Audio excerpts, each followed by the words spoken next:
type de devoir commun. Donc on vous dit question 1. Dans un magasin, 30% des clients sont des hommes. Sachant qu'il y a eu 10 000 visites ce mois-ci dans ce magasin, quel a été le nombre d'hommes? Donc il y a 30%. Donc question 1. Donc sur les 10 000 personnes, il y a eu 30% d'hommes. Donc 30% des 10 000 clients ou des 10 000 visites sont des hommes. Donc 30% des 10 000 clients sont des hommes. Donc 30%, donc ça se traduit par 30 sur 100. Le D ou le 2 fois. Donc c'est 30 sur 100 fois 10 000. Et ça donne donc 3 000. Donc combien y a-t-il d'hommes? Il y a eu 3 000 hommes dans le magasin. Donc 30% des 10 000 visites, 30%, 30 sur 100, le D fois et le 10 000, hop, et ça donne donc 3 000. Ensuite, question 2. Lors d'un marathon, il y a eu 15 000 participants.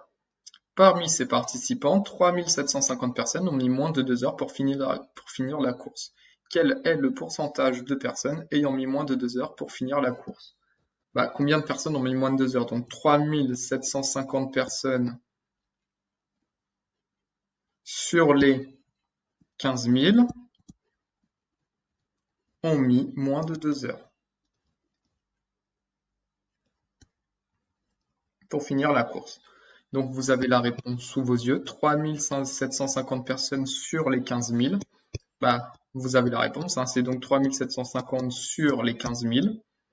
Et pour avoir en pourcentage, on multiplie par 100, ce qui vous donne donc un pourcentage de 25%. Donc c'est-à-dire 25% des participants ont mis moins de 2 heures pour finir la course. Ensuite, question 3. Un téléphone coûte 360 €, son prix augmente de 20%, quel est son nouveau prix? Donc on fait la phrase, le prix augmente de 20%, donc phrase, une hausse de 20% revient à multiplier par 1 plus 20 sur 100. Définition du cours. Du coup, ça donne donc 1 plus 20 sur 100, 0,20, et ce qui donne donc 1,20. Donc une hausse de 20% revient à multiplier par 1,20. Donc le nouveau prix de l'objet, le portable, coûtait 360 €, on multiplie par 1,20. Et ça vous donne donc, je prends la calculatrice pour le faire, 360 fois 1,20, il coûte donc 432 €. Donc le nouveau prix est de 432 €. On passe à la question 4. Donc on vous dit, une maison a un prix de 200 000 €. Pour la vendre plus rapidement, son propriétaire décide de faire un rabais de 9%. Donc un rabais de 9%, c'est-à-dire il fait une baisse de 9% sur le prix de sa maison. Quel est le nouveau prix de la maison? Donc pareil, on fait une phrase, question 4. Une baisse de 9% revient à multiplier par, donc vu que c'est une baisse de 9%, 1 moins 9 sur 100. Attention à ne pas se tromper, ça donne donc 1 moins 9 divisé par 100, c'est 0,09, et ça donne donc 0,91. Donc une baisse de 9% revient à multiplier par 0,91. Ainsi, le nouveau prix de la maison donc a coûté 200 000 €, on fait fois 0,91, et ça vous donne donc 200 000 fois 0,91, 182 000 €. Le nouveau prix de la maison est de 182 000 €. Ensuite, question 5. Dans un gâteau, il y a 190 g de pommes. Sachant que les pommes représentent 50% du gâteau, quelle est la masse du gâteau? Si vous avez du mal, vous faites un petit dessin. Vous avez un gâteau, tac, à l'intérieur, il y a des pommes, et on vous dit que les pommes, c'est 50% du gâteau. Donc déjà, sur la copie 50% du gâteau, ça veut dire que les pommes représentent la moitié du gâteau. Donc les pommes représentent ENT, la moitié du gâteau.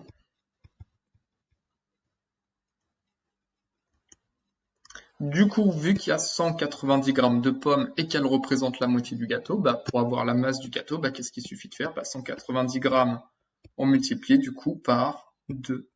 50%, c'est la moitié du gâteau.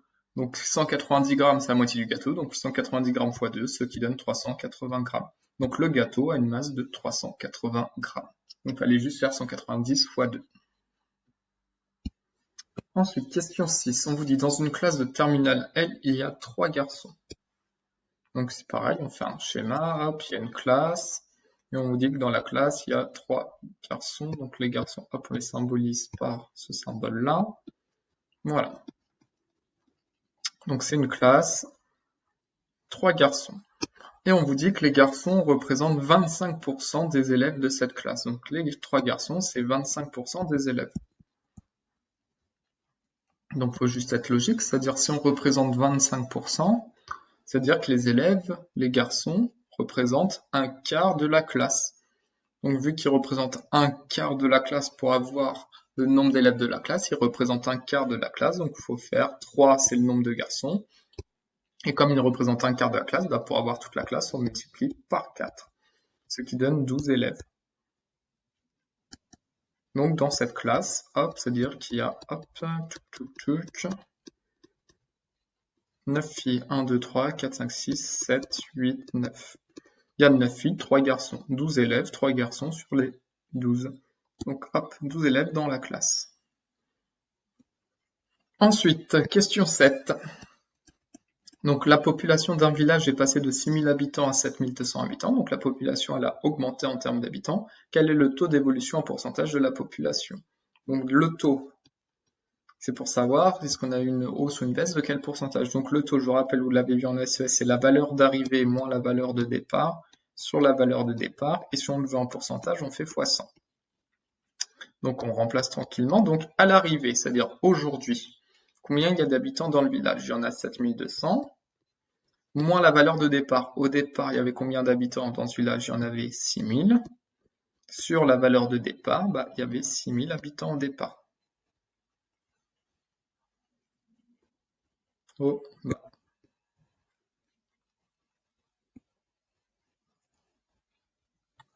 Sur 6000 et on fait x 100. Donc le taux, c'est donc égal en pourcentage à 1200 sur 6000 x 100.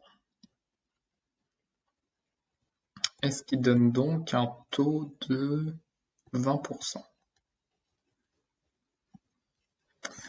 Du coup, interprétation. Donc ça signifie quoi qu'on a un taux de 20%? Donc la population, elle est passée de 6000 habitants à 7200 habitants. Donc ça veut dire que la population a augmenté de 20%. Donc ça signifie que la population a augmenté de 20%.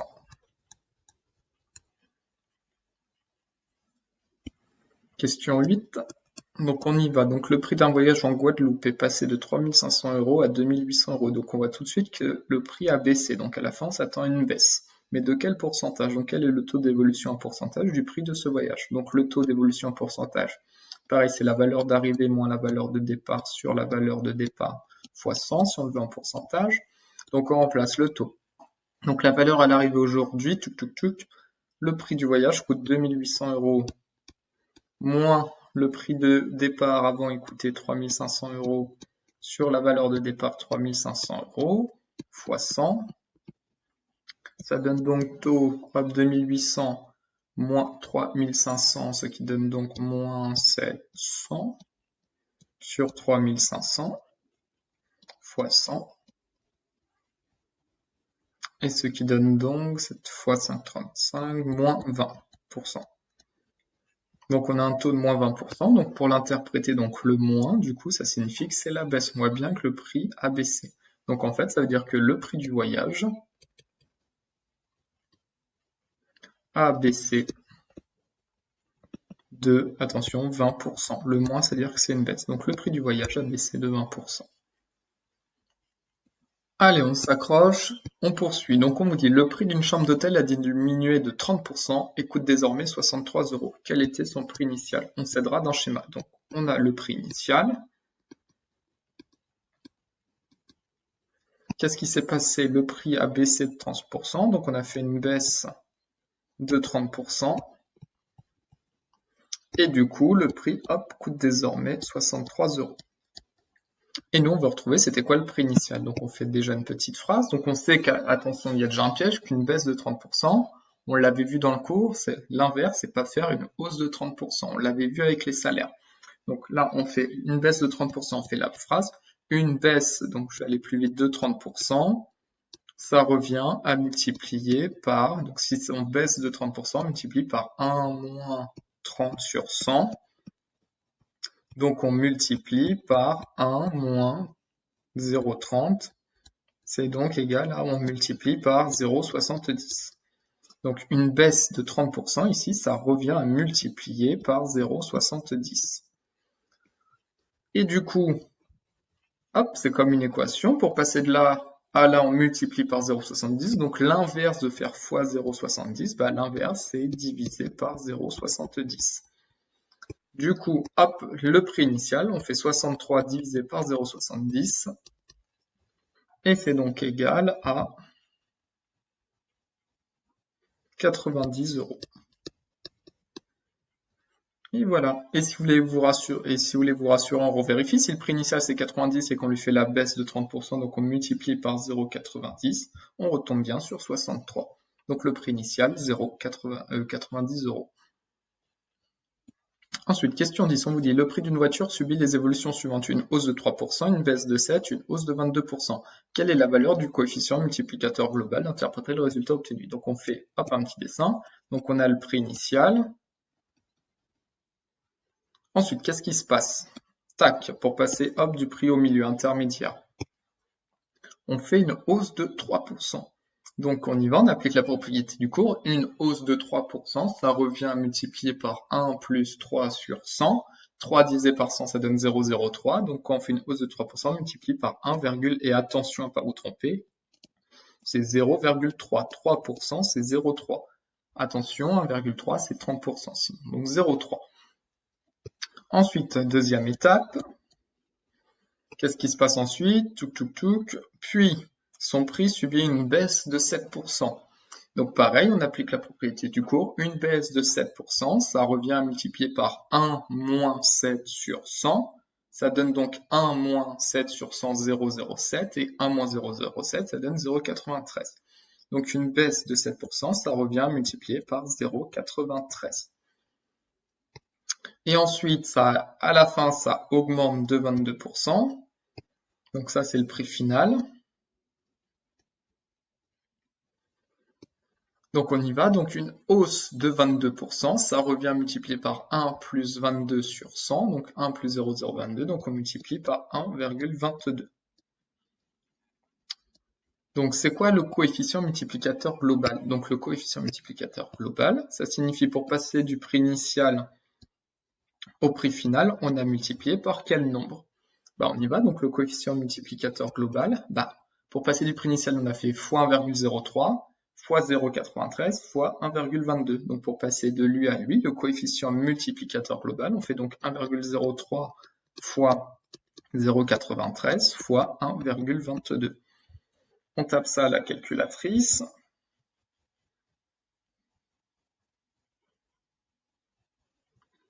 Et donc ça donne, bon, je vais arrondir, environ 1,69. Donc hop, quand on arrondit, on marque les environs. 1,1669. C'est-à-dire que pour passer du prix initial au prix final, au lieu de multiplier par ces trois valeurs, bah, c'est pareil que multiplier par environ 1,169. Et du coup, interpréter le résultat, bah déjà pour passer du prix initial au prix final, on multiplie par un nombre qui est plus grand que 1. Donc finalement, cela revient à faire une hausse globale d'environ, et bah de quel pourcentage? Si on passe du prix initial au prix final, si on multiplie par 1, allez, je vais cacher le 9, imaginez il n'y a pas le 9, je le cache, si on multiplie par 1,16. Si on multiplie par 1,16, ça revient à faire donc une hausse globale d'environ 16%. Du coup, hop, vu qu'il y a le 9, ça revient à faire une hausse globale d'environ 16,9%. Si on fait, hop, vous appliquez à propriété du cours une hausse de 16,9%, ça revient multiplié par 1,169. Donc voilà. Donc coefficient multiplicateur global, au moins, vous devez tous arriver à cette étape-là, on multiplie les trois coefficients multiplicateurs. Et l'interprétation, vous essayez de trouver, vu qu'on multiplie par un nombre plus grand qu'un, c'est donc une hausse globale d'environ, et vous dites c'est à 16,9, donc d'environ 16,9%.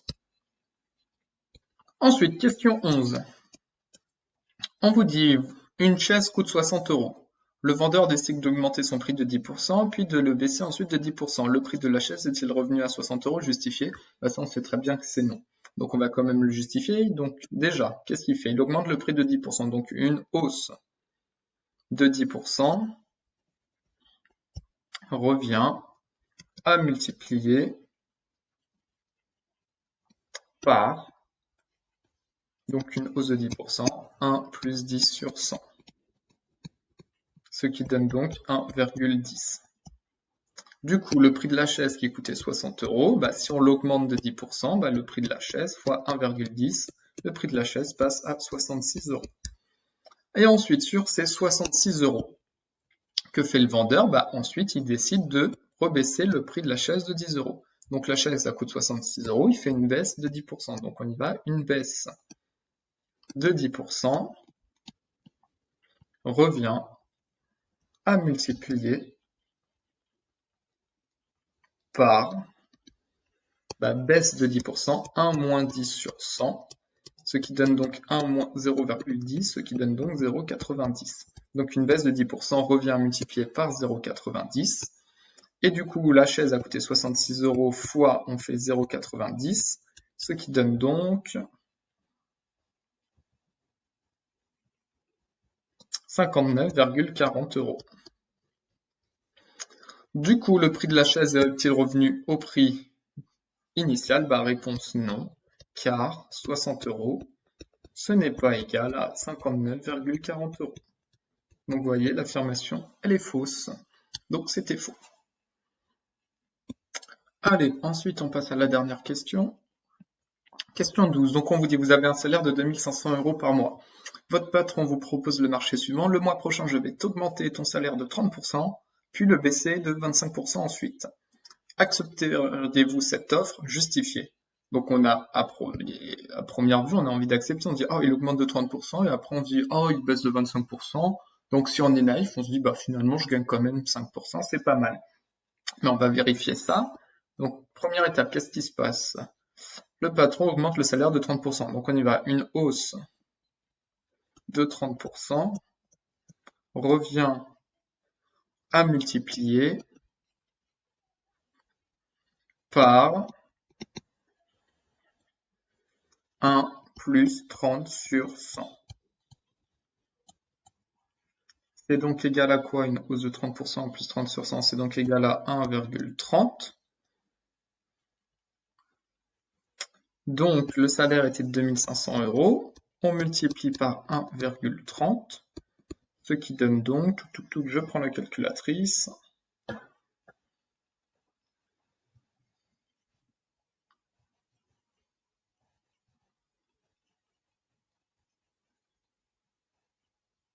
3250 €.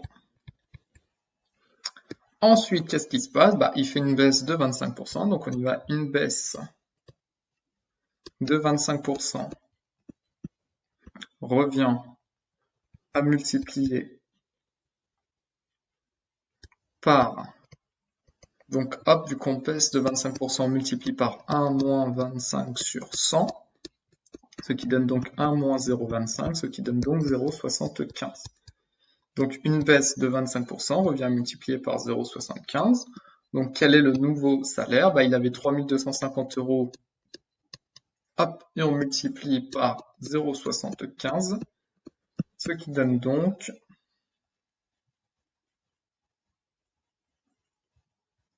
un salaire de 2437,5 €. Donc finalement, au départ, il avait un salaire de 2500 € et il termine avec un salaire de 2437,5 €. Donc est-ce que vous acceptez cette offre? Non, car 2437,5 €, bah, c'est strictement inférieur à 2500 €. On perd de l'argent, donc on refuse. Allez, on passe à un dernier exercice donc qui mélange pourcentage et probabilité.